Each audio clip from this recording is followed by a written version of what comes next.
Because of Winn-Dixie by Kate DiCamillo, Chapter 16.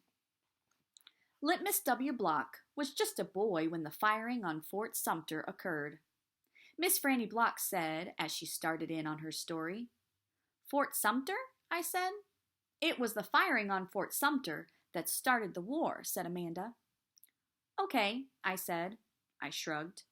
"Well, Littmus was 14 years old. He was strong and big, but he was still just a boy.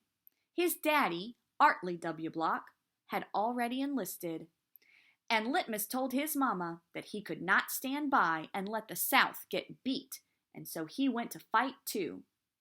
Miss Franny looked around the library, and then she whispered, "Men and boys always want to fight.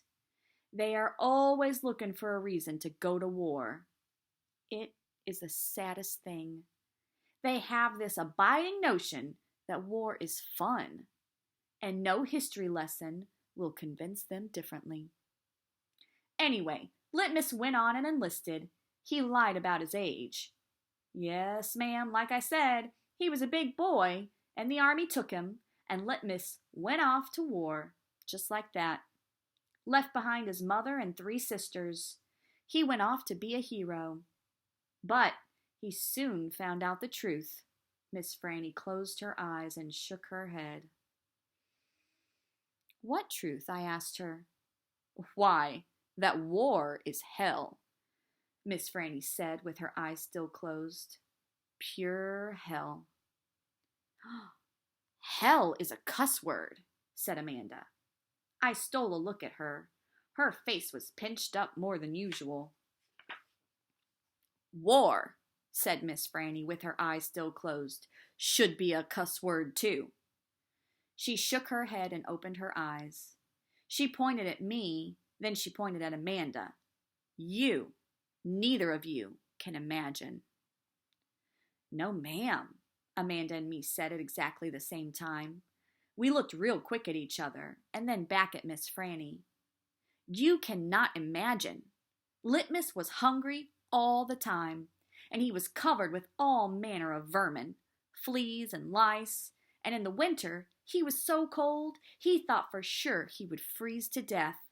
And in the summer, why, there's nothing worse than war in the summertime. It stinks so.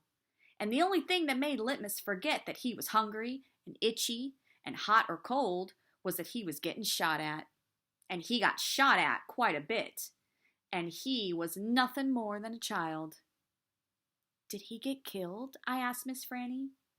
"Good grief," said Amanda. She rolled her eyes. "Now, Opal," Miss Franny said, "I wouldn't be standing in this room telling this story if he was killed. I wouldn't exist. No, ma'am. He had to live. But he was a changed man. Yes, ma'am, a changed man. He walked back home when the war was over. He walked from Virginia all the way back to Georgia.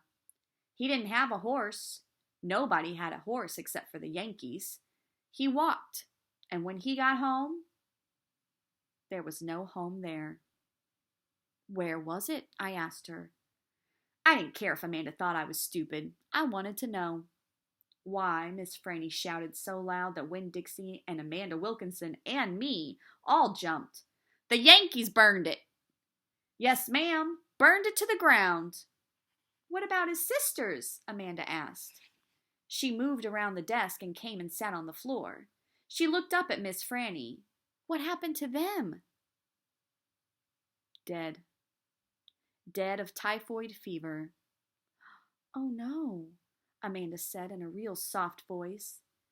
"And his mama?" I whispered. "Dead too." "And his father?" Amanda asked. "What happened to him?" "He died on the battlefield." "Littmus was an orphan?" I asked.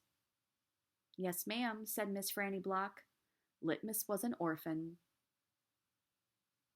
"This is a sad story," I told Miss Franny. "It sure is," said Amanda. I was amazed that she was agreeing with me about something. "I am not done yet," Miss Franny said. Winn-Dixie started to snore, and I nudged him with my foot to try to make him quit. I wanted to hear the rest of the story. It was important to me to hear how Littmus survived after losing everything he loved.